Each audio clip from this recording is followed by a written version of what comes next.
Sobra la presentación porque por gran parte de los aquí presentes conocemos al ponente, a don Eloy Bueno de la Fuente, que nació en un pequeño pueblo de Zamora, Casaseca de Campeán. Aunque pronto su familia se afincó en estas tierras burgalesas y en Burgos va a realizar sus estudios y se va a incorporar a su presbiterio como sacerdote diocesano. Es doctor en misionología por la Universidad Urbaniana, Roma, con una tesis doctoral sobre Rane, y también es doctor en filosofía por la Universidad Complutense, con una tesis sobre Unamuno. Es catedrático de Teología Dogmática en nuestra Facultad de Teología de Burgos, donde explica teoría del conocimiento y también cristología. Ha impartido también otras materias como ha impartido también eclesiología y otras materias en nuestra facultad. Ha sido director de la revista Burgense y también decano de nuestra Facultad de Teología en su sede de Burgos durante los años 2000 al 2006. Es director de la biblioteca, ha emprendido también tareas muy variadas y entre ellas cabe destacar que ha sido ponente en los 2 congresos de evangelización organizados por la Conferencia Episcopal Española. Ha sido también coordinador de la Secretaría del Sínodo Diocesano de Burgos en los años 95 al 98 y también ha desempeñado diversos cargos pastorales en la Iglesia burgalesa, sobre todo en la Delegación de Pastoral Universitaria, Patrimonio Cultural, especialmente en misiones y también la formación permanente del clero. Ha sido miembro de la 16 Asamblea General Ordinaria de los Sínodos, del Sínodo de los Obispos. Y su campo de trabajo son numerosas sus publicaciones, tanto en libros, más de 30 libros, como artículos. Sobresalen aquellas publicaciones que tienen que ver sobre todo con la misión, con la relación de la fe con la cultura, la inteligibilidad del mensaje cristiano, las urgencias pastorales del momento presente, así como de la identidad de la Iglesia local y, sobre todo, como digo, de la identidad misionera de la Iglesia.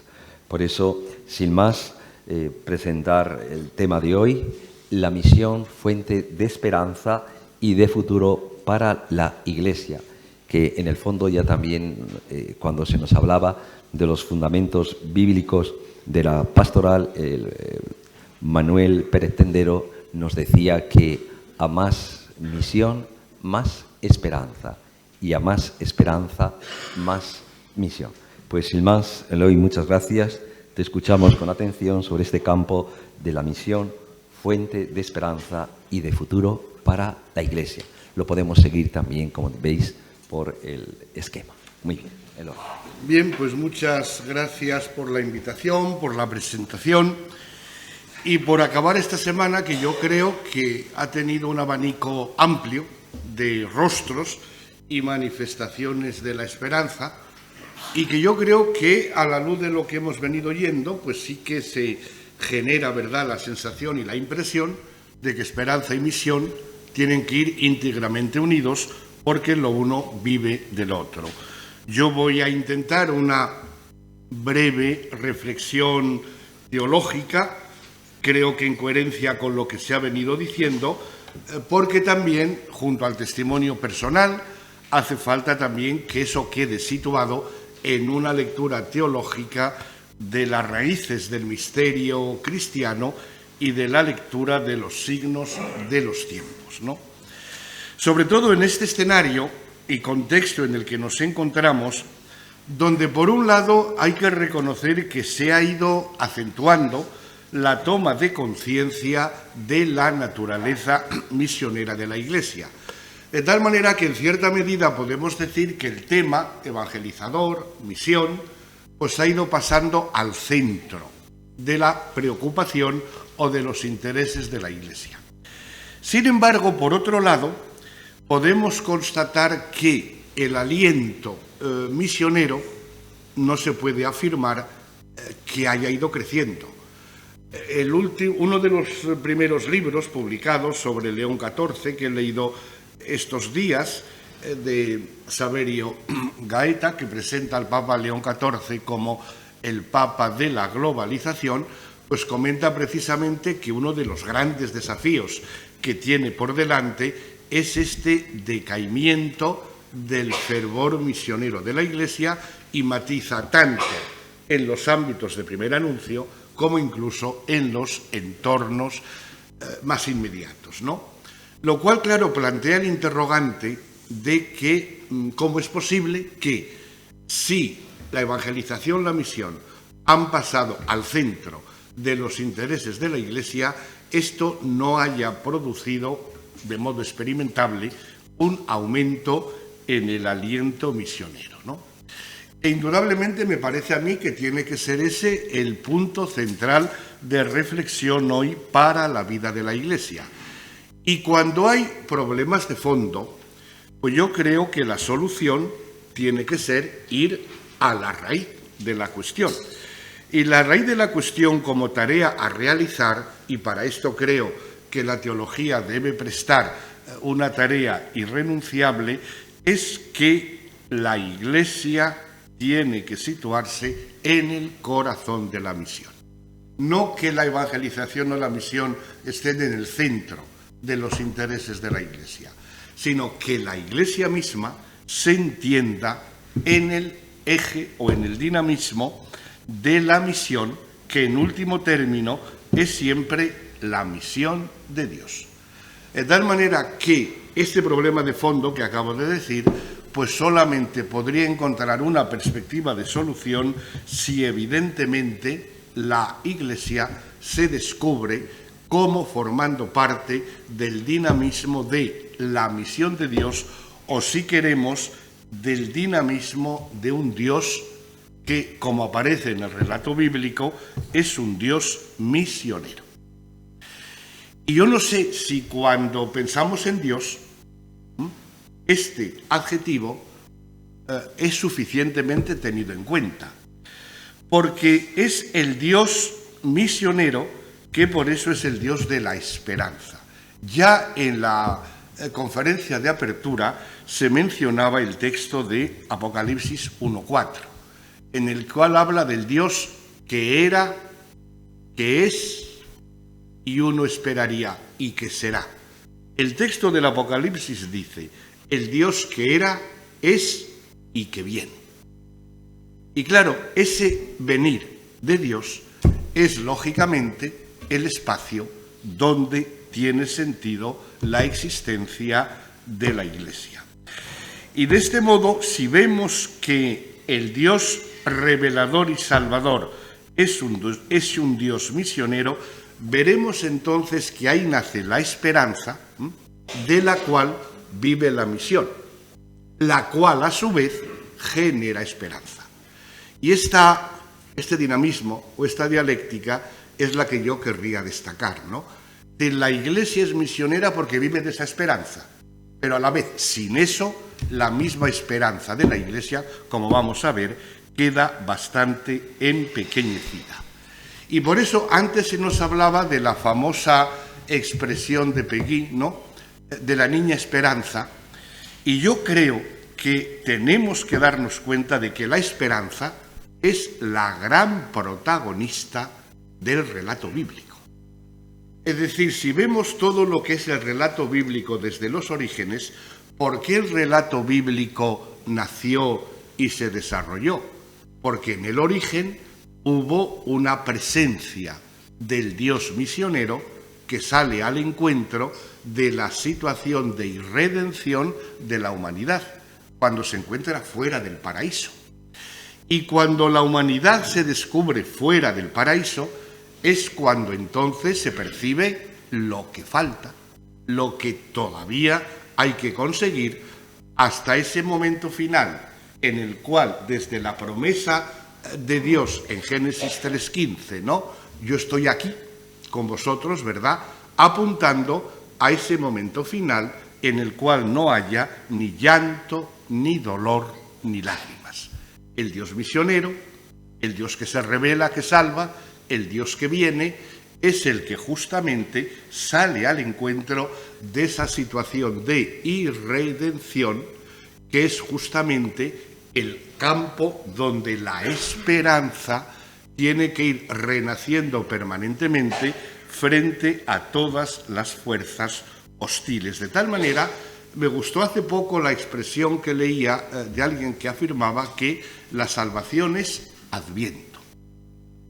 Es justamente esa venida de Dios lo que hace perceptible lo que es salvación, es manantial de la esperanza y por eso es manantial de misión, de actividad de la Iglesia. Y por eso es por lo que podemos entender todo lo que es la economía trinitaria. Es decir, la revelación, el relato bíblico, tiene como protagonista a esa pequeña niña Esperanza, que va manifestándose en la historia fundamentalmente a través del envío del Hijo y del Espíritu, que alcanza su punto culminante, como bien sabemos, en la Pascua. Y la promesa inicial a las puertas del paraíso y el acontecimiento de Pascua Pentecostés, que tienen que ser vistos siempre unidos, pues es evidentemente el manantial de la salvación y el manantial de la esperanza, porque es punto culminante de la misión del Hijo y del Espíritu.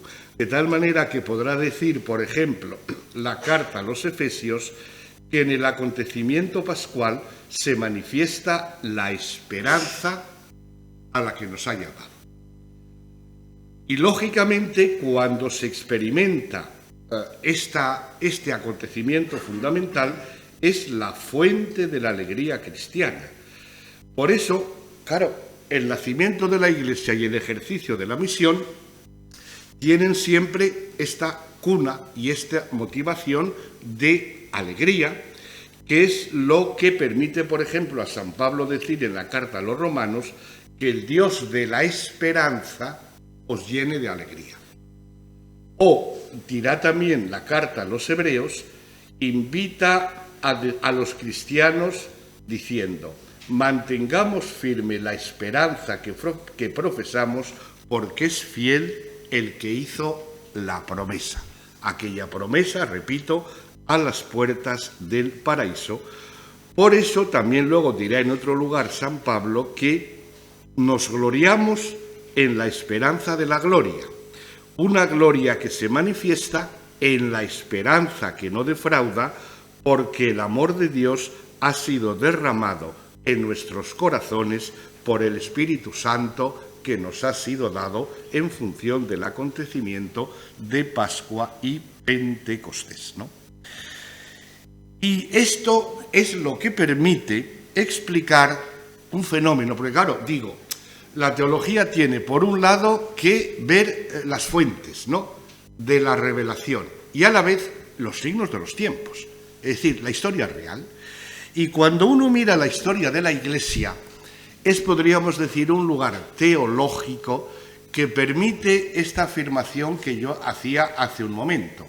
La Iglesia en su misión vive de esa esperanza que la antecede y a la vez el ejercicio de la misión es lo que va garantizando la esperanza para la Iglesia. Porque sin eso no habrá futuro para la Iglesia y por tanto se frenará la venida del Dios misionero, ¿no? Y digo que esto permite, viendo históricamente la cosa, ¿verdad?, ofrecer una solución a un enigma histórico que a cualquier observador externo le puede plantear la cuestión. Es decir, ¿cómo es posible que la Iglesia subsistiera? En un grupo de gente, insignificantes, irrelevantes, escondidos con las puertas cerradas, ¿cómo es posible que ese enigma histórico, ese grupo humano, se fuera desarrollando hasta lo que es en el presente? Es un dato meramente histórico, pero hay que darle una explicación. ¿A qué se debe, no? Y esta explicación me parece a mí que la ofrece la famosa frase de la primera de Pedro 3:15, tenéis que estar siempre dispuestos a dar razón de vuestra esperanza. Y cuando dice razón, el término griego que utiliza es logos. Es decir, ahí hay algo de lo cual podéis explicarlo, podéis dar razón. Y a ese logos es al que yo creo que hay que aludir siempre, porque ahí está la razón de ser de la Iglesia, porque la carta de Pedro, como tantas comunidades que se reflejan en el Nuevo Testamento, pues es una comunidad también irrelevante, marginal, que no tiene un pasado brillante, ¿no?, ni tiene grandes realizaciones, por eso no vive de la nostalgia o de la melancolía, como nosotros, viven de la esperanza. Y yo creo que esa clave también tendría que ser muy útil para nosotros, ¿no? Fuera nostalgias, fuera melancolías, porque la razón de ser, el logos del ser Iglesia, se encuentra en esa esperanza, ¿no? De tal manera que podemos decir, así se explica, que la Iglesia hubiera podido subsistir, porque, y es un asunto en el cual yo querría insistir porque me parece muy actual, porque es la justificación del ser de la Iglesia. Y me parece que es interesante hoy, luego también podemos volver sobre ello, porque en los momentos presentes del pontificado de Francisco, del pontificado de León, se podría hacer una reflexión al respecto. ¿En qué medida la Iglesia hoy está viviendo de una heterojustificación? Es decir, para que reconozcan que tenemos que existir, pues parece que tenemos que mirar determinados criterios. La eficacia histórica, las realizaciones artísticas, el servicio social, todo eso es fundamental. Pero la autojustificación de la Iglesia no tiene que brotar de esta esperanza peculiar que es, por así decir, propiedad de la Iglesia, en el sentido de que la Iglesia vive de la iniciativa del Dios misionero. Y basta que nos fijemos ese logos, esas razones de la esperanza, pues por no entretenerme mucho, yo creo que se podían destacar fundamentalmente tres aspectos. Por un lado, el asombro. El asombro. Ya decían Aristóteles y Platón, ¿verdad?, que en la admiración o el asombro se encuentra el origen de la filosofía. Pero yo creo que hay que decir que en el asombro y la admiración se encuentra el nacimiento de la fe. Que no puede haber fe cristiana si no vive del asombro. Fíjense en el Nuevo Testamento, en el relato de los Evangelios, la frecuencia con la que se habla de la admiración, el asombro, la sorpresa que suscitaba el comportamiento de Jesús. Esa es la puerta de la fe. Y ese asombro siempre obliga a ampliar el horizonte de la mirada. Hace ver que la realidad es más rica y más amplia. Y eso, lógicamente, siempre abre caminos de esperanza, porque el futuro no está cerrado, porque no lo tenemos todo controlado, porque hay mucho que hacer. Y por eso el asombro tiene que ser, digamos, el origen de la experiencia de Iglesia, que nace por eso misionera, ¿no? Fíjense o lean sobre todo Lucas 24, 43, cuando están los discípulos en el cenáculo con las puertas cerradas, y aparece algo que les asombra, un fantasma. Bueno, y en el versículo 43 dice, no se lo podían creer por el asombro y la alegría.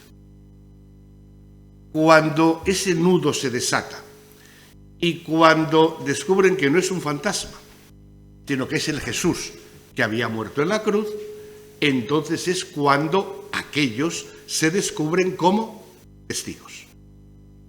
Y por tanto que tienen que hacer algo en la historia que narran las Escrituras.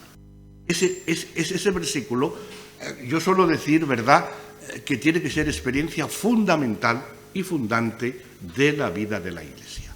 No se lo podían creer por la esperanza, por la admiración, el asombro y la alegría, ¿no? es la raíz o la fuente de la autojustificación de la Iglesia, ¿no? Y por tanto, eso es lo que hace que la Iglesia desde el principio salga. Estaban con las puertas cerradas y las ventanas cerradas.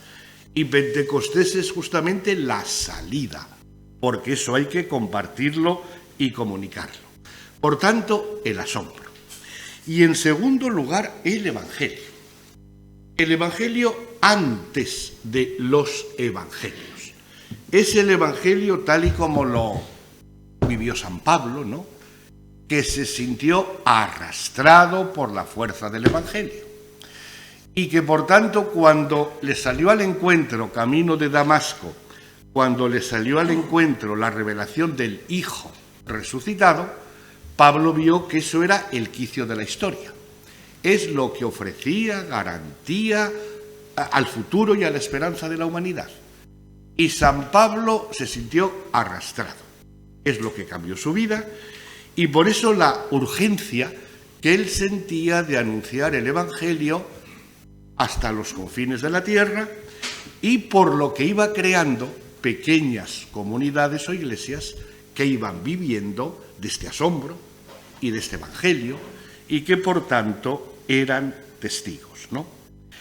Y asombro, la fuerza del Evangelio, pero entre las heridas de los hombres y las fracturas de la historia.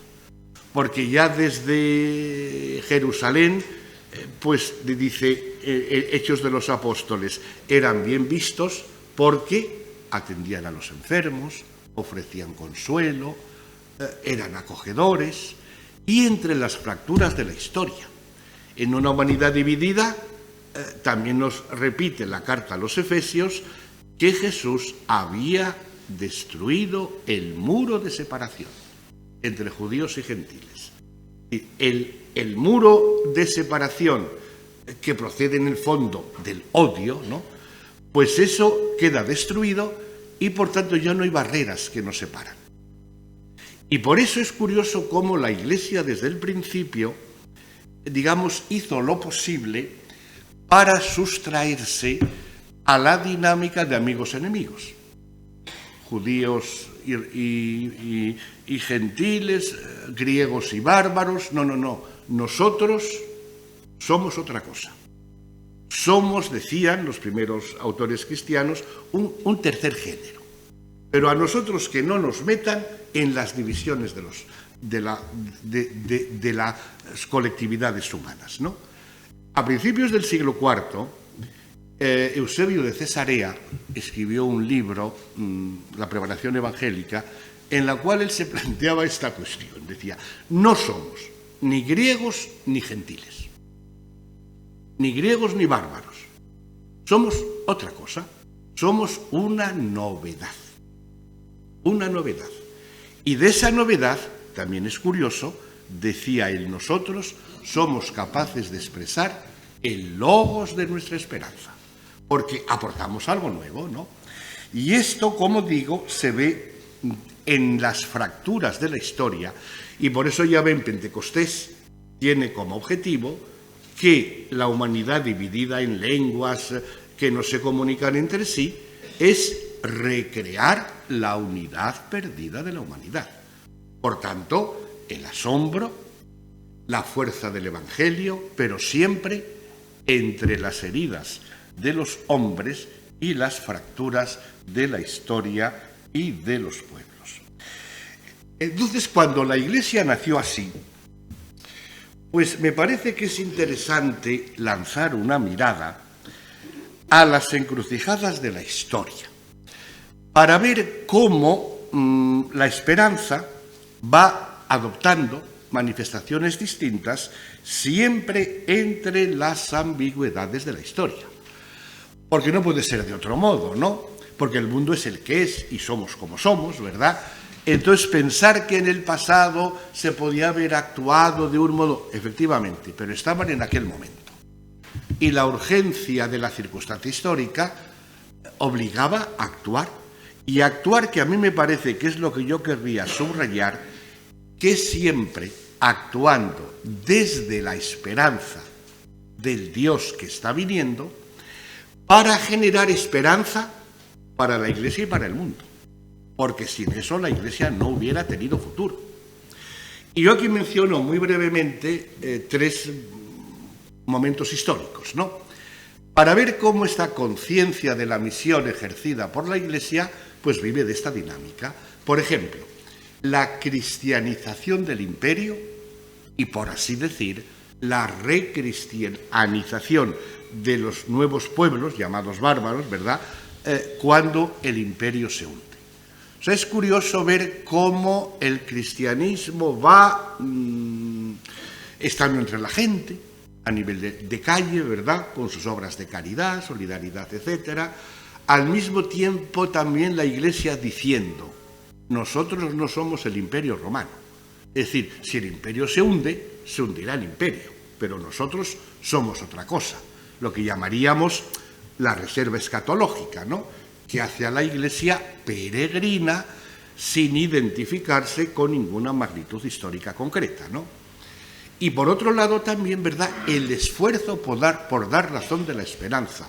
A mí me llama mucho la atención el ver cómo los grandes personajes de los siglos IV, V, Ambrosio, Agustín, Basilio, de Capadocia, etcétera, ¿verdad?, y las grandes personalidades, digamos, se sienten atraídas a la Iglesia porque podríamos decir el futuro avanza por ahí. No deja de ser curioso, ¿no? Y claro, también es igualmente interesante que cuando el imperio se hunde y cuando se infiltran otro tipo de pueblos, allí estaba también la Iglesia, a distintos niveles, intentando acogida, fusión, matrimonios mixtos, recogiendo la herencia del pasado grecorromano en los monasterios. En cualquier caso, cuando un mundo se acaba, el mundo del Imperio Romano, y va a surgir otro mundo nuevo, la, digamos, cristiandad medieval, es la acción misionera de la Iglesia la que se mantiene permanentemente. Y así, fíjense, la Iglesia tiene futuro y el futuro de la humanidad se configura por la acción de la Iglesia. Otro momento, por ejemplo, también muy significativo, es en el siglo XVI, ¿no?, cuando empieza un mundo nuevo. Un mundo nuevo, por un lado, la ciencia, la razón moderna, la ilustración, y por otro lado, la apertura de los horizontes geográficos. Las grandes, digamos, empresas de navegación, de portugueses y españoles, y así como por parte de la Iglesia, respecto al primer factor, es decir, la modernidad, etcétera, hubo más reticencias. Sin embargo, cuando se ampliaron los horizontes geográficos, allí estaban algunos frailes que iban en las carabelas, iban, bueno, como servicio al Evangelio, y ahí se creó un nuevo continente. Ambigüedades, las que sean, evidentemente, y se pueden reconocer, pero lo que me importa es destacar la lógica subyacente. El viento de la historia sopla en esa dirección. Allí había frailes y luego otras personas, ¿no? Pero de ahí salió una iglesia distinta y nació un continente distinto.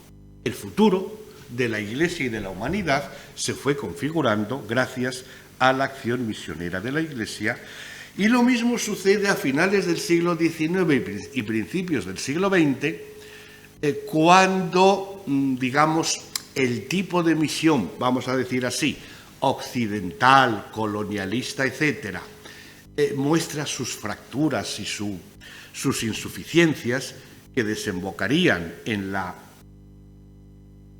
Primera Guerra Mundial, ¿verdad? Yo creo que es muy importante que nos fijemos cómo en 1919 Benedicto XV publica la Carta Apostólica Maximum Illus, en la cual, cuando todo se parece que se hunde, la Guerra Mundial dejó todo deshecho a nivel general y en el campo misionero con mayor motivo, ¿verdad? Entonces el Papa, ¿verdad?, insiste sobre todo en destacar dos aspectos, que es donde se ve también la importancia del ministerio petrino, ¿no? Pero insiste, en momentos de mayor crisis, Hay que ir a la raíz. ¿Y la raíz cuál es? Lo dice el título del documento, Maximum Illud, es decir, aquel máximo mandato que nos dio el resucitado, id y predicad, desde ahí. Y ahí es cuando se pueden dar cuenta los misioneros que no pueden vender su país o su cultura. No, es ser fieles al resucitado, que es donde el Señor vino, ¿no? Y por eso por un lado. Y por otro lado, el Papa Benedicto XV otea lo que va a ser el futuro. Y por eso da mucha importancia al clero nativo, es decir, a las iglesias locales. El futuro va por ahí. Y esa doble opción, ir a la raíz y al mismo tiempo dar solidez a las iglesias, que no son simplemente misiones, ¿no? Eso es lo que va a crear futuro. Futuro para la iglesia y futuro para el mundo. Y esto es lo que ha ido generando la importancia del carisma ad gentes. Es decir, en todo este proceso se va generando la experiencia y la sensación de que hay un carisma que tiene que ser cultivado, porque lo que está en juego es todo esto que estamos diciendo. Y claro, si miramos al origen, el milagro de que la Iglesia subsistiera, si miramos muy esquemáticamente algunos ejemplos de la historia pasada, entonces nos damos cuenta de que la Iglesia no puede vivir más que estando muy atento a lo que significa las fronteras, las orillas, de tal manera que desde esa perspectiva la misión rejuvenece a la Iglesia, rejuvenece y da vitalidad. Si no se está en esas fronteras, se produce la autoclausura, se simplifica el horizonte y por tanto la fuerza del Evangelio queda bloqueada, ¿no? Porque así es como en perspectiva histórica podemos ver que ese Dios que viene y que en esa venida de Dios la Iglesia se ponía a servirlo, ¿verdad? Eso es lo que hace la Iglesia como comunión de iglesias. En nuestra Iglesia actual, tan mundial, tan católica, tan extendida en todas partes, existe porque ha existido este dinamismo. Y porque si ha surgido de la esperanza, puede seguir creando esperanza. Y para eso hace falta permanentemente discernir los signos de los tiempos.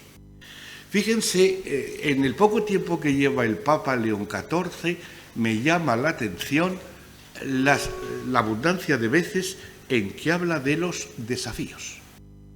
Hay que mirar los desafíos y estar en ellos. Y estar en ellos. Luego volveremos un poco sobre ello, ¿no?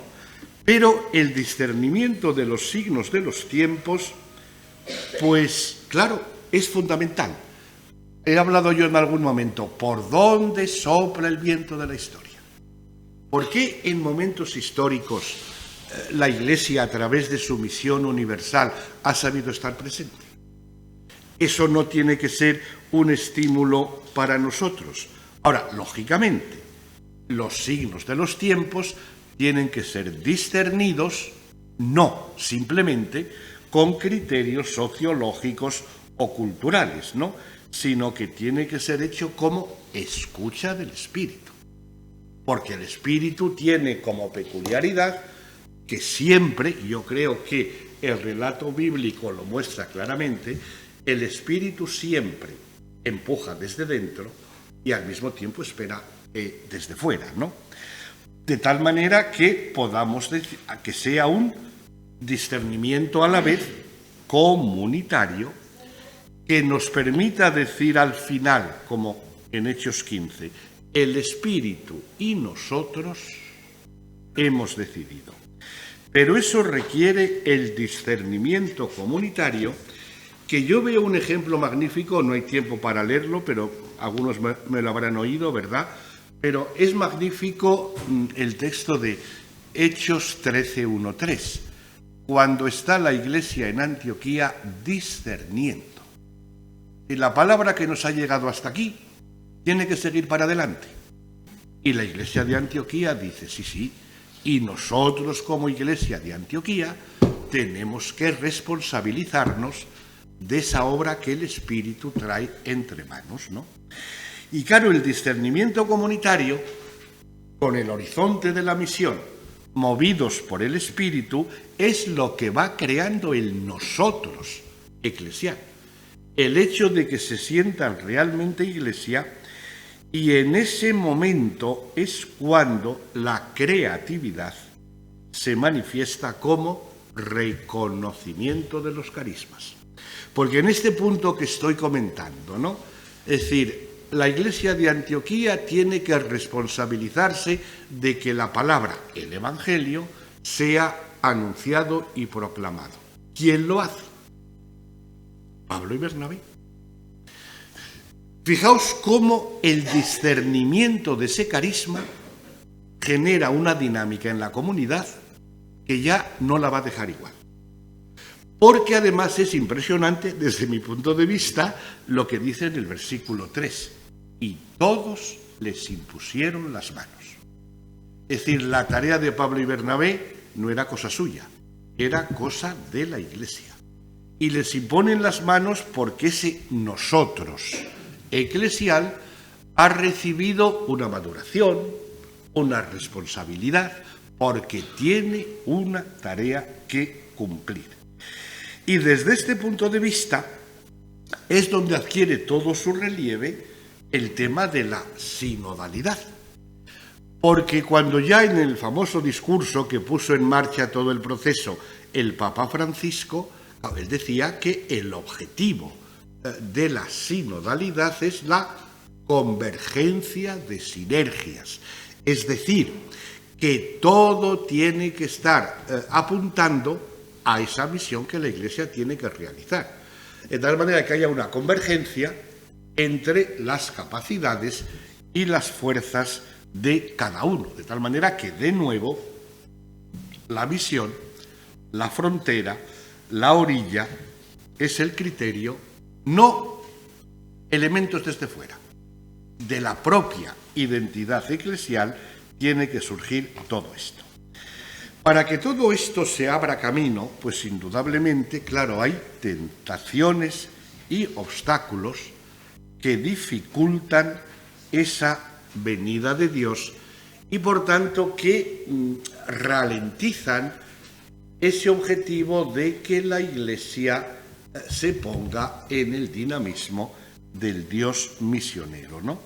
Y aquí yo voy a señalar algunos muy brevemente, podían ser más y podían ser desarrollados, pero yo creo, y también se ha visto claro a lo largo de estos días, ¿verdad?, el estrechamiento de la esperanza. Ya se nos ha dicho cómo hoy día, ¿verdad?, pues la esperanza, la psicología y la cultura actual la estrechan, ¿no? Pero también desde el punto de vista eclesial, no se estrecha la esperanza. San Pablo, o el autor de la carta a los Colosenses, a la luz de la resurrección, decía: yo suplo en mi carne lo que falta a la pasión de Cristo.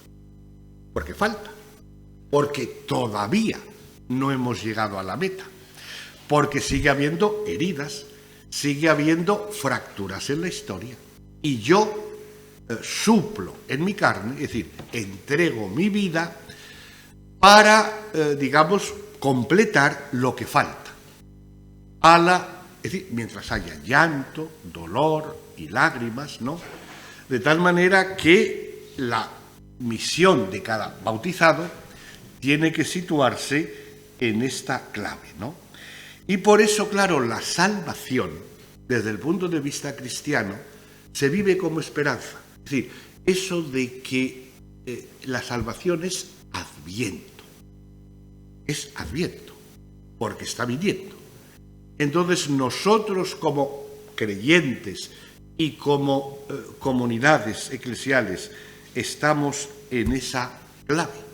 O por el contrario estrechamos la esperanza de modos múltiples que no hace falta enumerar, ¿no? Y por eso se banaliza lo que falta. Y cuando la Iglesia no encuentra razones suficientes en su propia razón de ser, tiene que buscar la heterojustificación. Es una gran tentación a mi modo de ver, ¿no? Y yo creo que, por ejemplo, el mismo Papa León XIV, yo creo que también lo ha indicado con claridad, ¿no? Y por tanto, el estrechamiento de la eclesialidad. Es decir, ¿cuándo podemos decir el Espíritu Santo y nosotros hemos decidido? Esta pregunta yo creo que tenía que estar permanentemente planteada a cualquier comunidad eclesial y, por supuesto, a cada iglesia. El Espíritu Santo y nosotros, discerniendo los signos de los tiempos a la luz del Espíritu, hemos decidido. Porque ahí es cuando el nosotros necesita identificar carismas. E identificando carismas se recrea permanentemente la Iglesia, ¿no? Y sobre todo, yo doy mucha importancia a las dificultades de las iglesias locales para pensar a lo grande. Es decir, yo creo, por ejemplo, basta que pensemos en los últimos tiempos, ¿no? Es normal, cuando hay cambio de pontificado, son fenómenos normales, ¿no? Pero ¿por qué ponemos tanta importancia en lo que sucede en Roma? Con el Papa. No. La cuestión está en las iglesias locales. Y me gusta citar, porque luego además lo repitió en otra ocasión. Pero a mí me gustó especialmente cuando el Papa León XIV, por así decir, por utilizar la expresión estúpida, ¿no?, tomó posesión de la diócesis de Roma en San Juan de Letrán, él hablaba de que la Iglesia de Roma está promoviendo iniciativas de evangelización, que es un camino difícil porque nos encontramos ante una realidad muy rica, pero también muy compleja, y decía, es un camino digno de la historia de esta Iglesia que muchas veces ha demostrado que sabe pensar a lo grande, entregándose sin reservas en proyectos valientes y arriesgándose incluso frente a escenarios nuevos y complejos. Una iglesia concreta, en este caso la suya, la de Roma, que ha sido capaz de pensar a lo grande. Claro, nuestras iglesias concretas, porque pensar a lo grande es desde lo concreto, tener la mirada en el Dios que viene y ver las fracturas de la historia, si tampoco es más que eso, ¿no? Porque de ahí surge esperanza, ¿no? Y por otro lado, ¿verdad?, pues la autorreferencialidad y el cansancio de tantos agentes de pastoral, ¿no? El Papa Francisco, ¿cuántas veces lo dijo, no? Y el mismo León XIV ya ha dicho varias veces, ¿verdad?, que la autorreferencialidad apaga el fuego de la misión. Por tanto, son tentaciones. Claro, y también como insistió Francisco ya desde Evangelii Gaudium, ¿no?, de las tentaciones de los agentes de pastoral. Pues claro, porque esta vinculación entre esperanza y misión no se veía insertos en el dinamismo que procede del Dios misionero, ¿no? Y ya para ir acabando, pues creo que podemos también situarnos, ¿verdad?, en la encrucijada actual. Es decir, también hoy la Iglesia pues se encuentra, claro, en una situación de discernimiento, porque las encrucijadas se van produciendo permanentemente, ¿no? Y claro, cuando hay un cambio de pontificado, pues claro, la experiencia y la sensación de encrucijada se hace más intensa. Y me gustaría destacar algunos aspectos de lo que hasta ahora, ¿verdad?, uno ve en el modo de actuar del Papa León XIV, porque es claro que él nos sitúa ante y entre las cosas nuevas.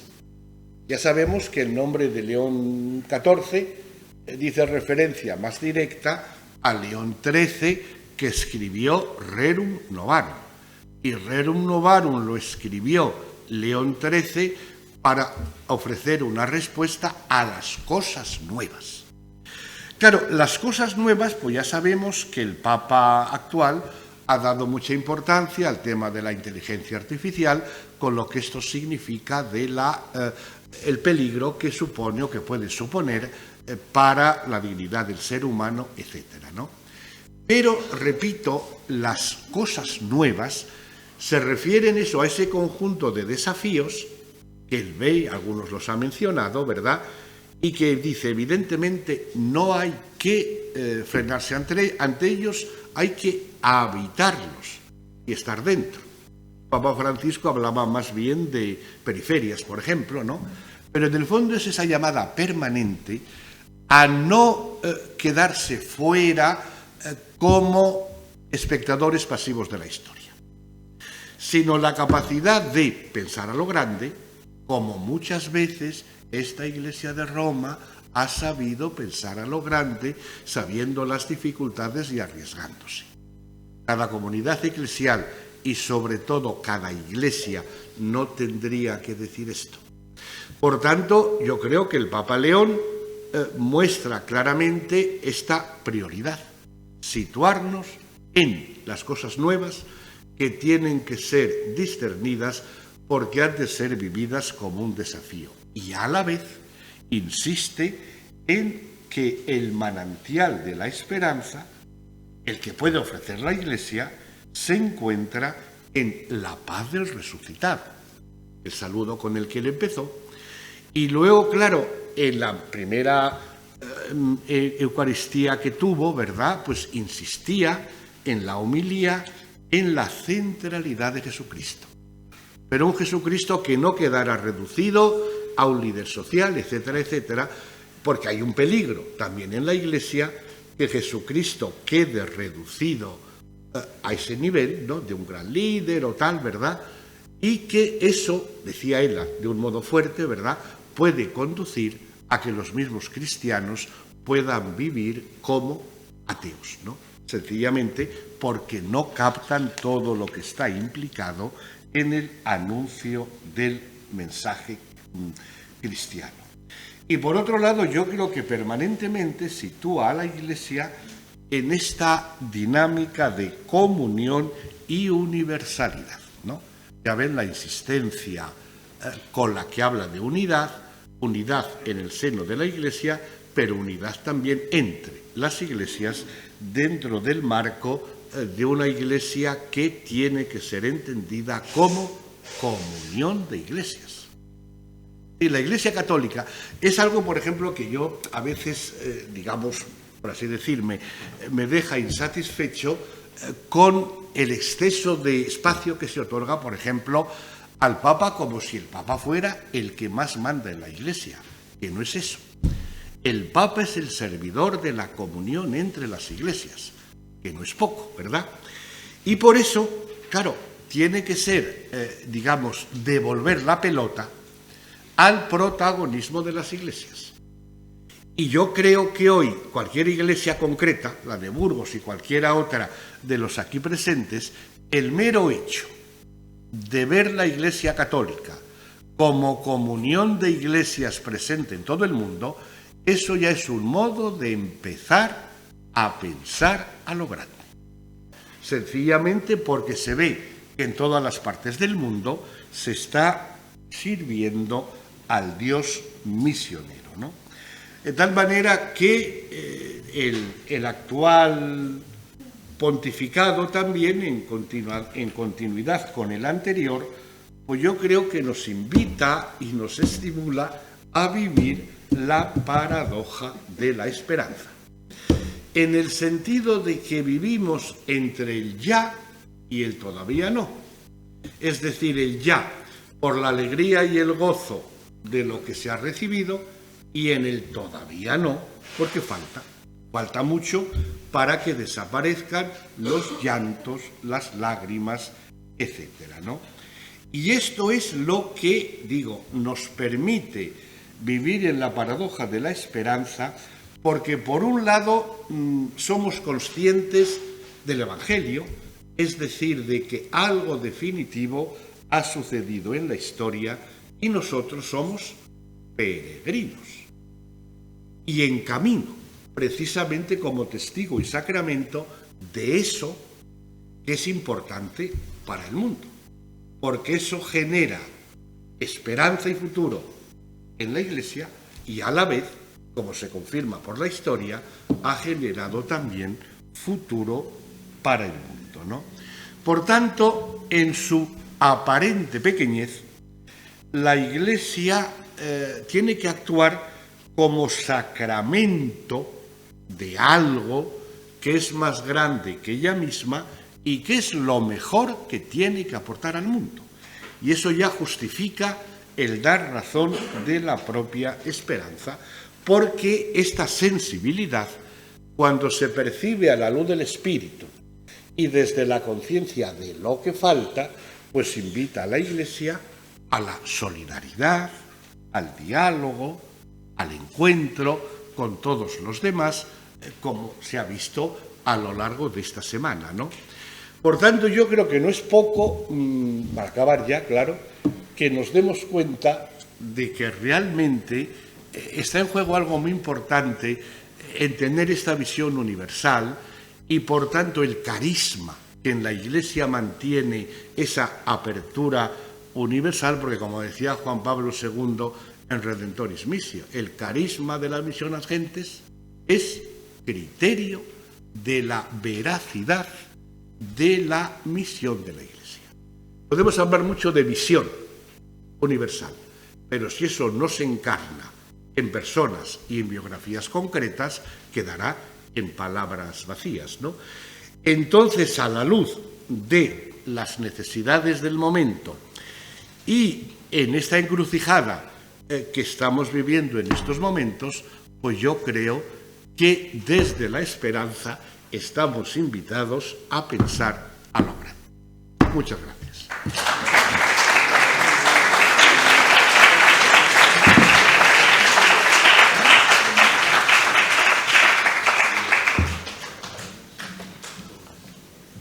Tenemos 10 minutos para preguntar al ponente en relación con el tema que nos ha presentado acerca de esta reciprocidad entre misión y esperanza. La misión como fuente de esperanza y como fuente de futuro para la Iglesia. A ver quién puede levantar la mano. Tenemos por ahí una pregunta. ¿Qué antes? Sí. Sí.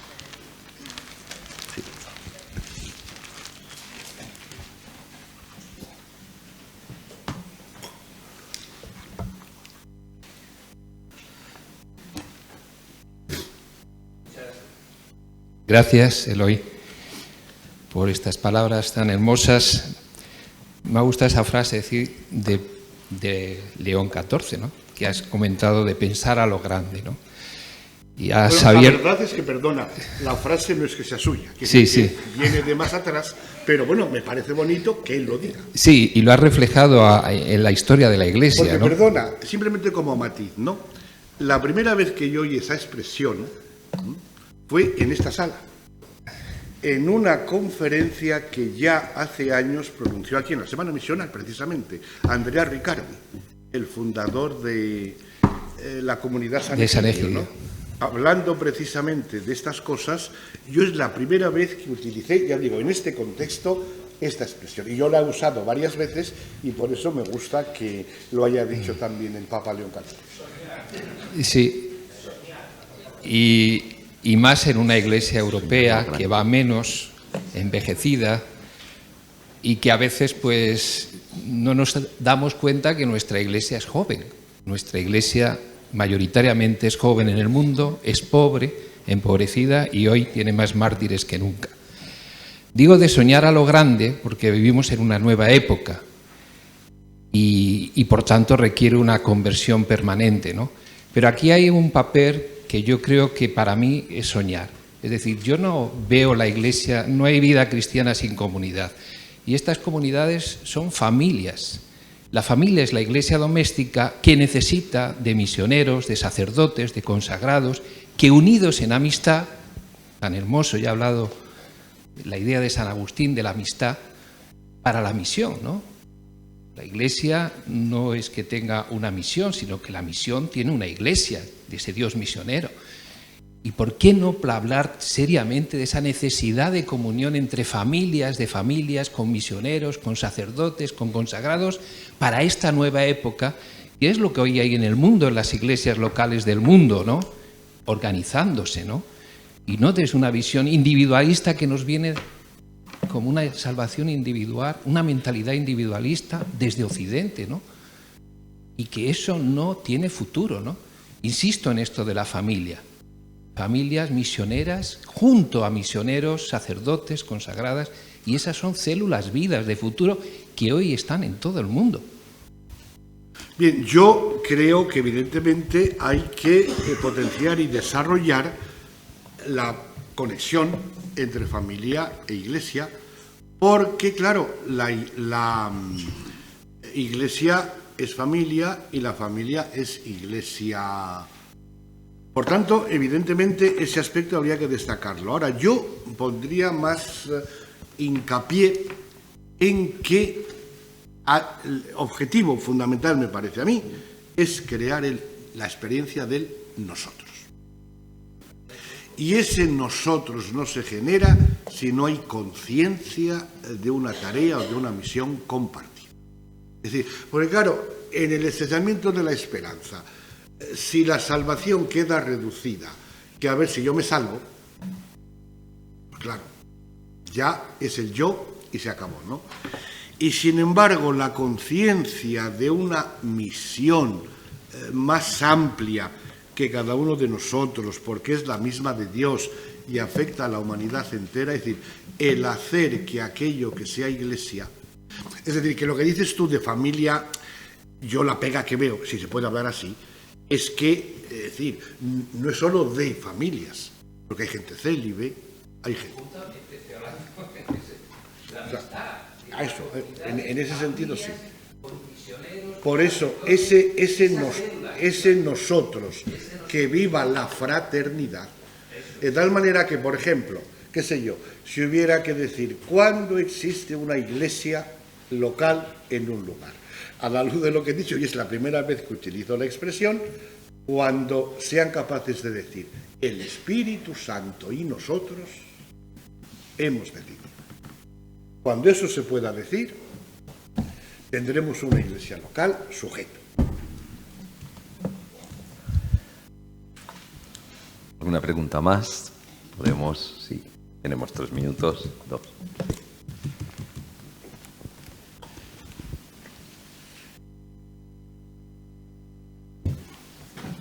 Esta pregunta viene de Valladolid, ¿no? ¿O de dónde? Sí. Te presentas y si te pones a Alberto de los Oblatos y vengo de Valladolid.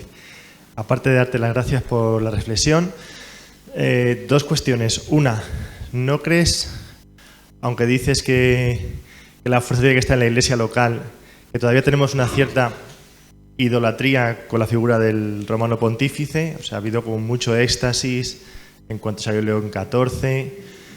Parecía que iba a cambiar todo otra vez porque tenemos un nuevo papa, ¿no? Luego se baja un poco el suflé, pero quizá dependemos mucho de esa figura, ¿no? Todavía, y no damos tanto protagonismo a las iglesias locales. Y la segunda pregunta, ¿no nos haría falta reflexionar qué salvación ofrecemos? Porque yo creo que sigue siendo una salvación muy individualista, del alma, quizá eso no nos invita tanto a un nosotros como estabas indicando.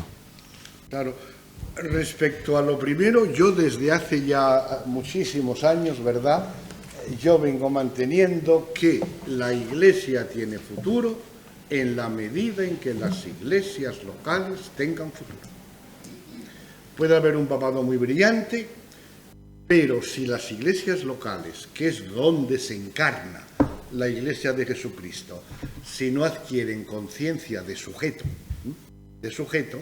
que a veces uso mucho matizada una fórmula que utilizó sobre todo Hervé Legrand, ¿no? Es decir, el objetivo, el ideal, diríamos, es comunidades comunidad de sujetos en comunidades sujeto. Tal vez mejor que sujeto puede ser protagonistas, ¿no? Pero en cualquier caso, yo es donde veo, yo recuerdo una frase que dijo Benedicto XVI, ¿no? Menos papa y más iglesia. Porque también, es decir, que es otro de los, digamos, peligros de las iglesias locales, ¿no? Es decir, lavarse las manos y decir, oye, pues para eso están las congregaciones, están los movimientos, está el Vaticano. No. Ese peligro hay que...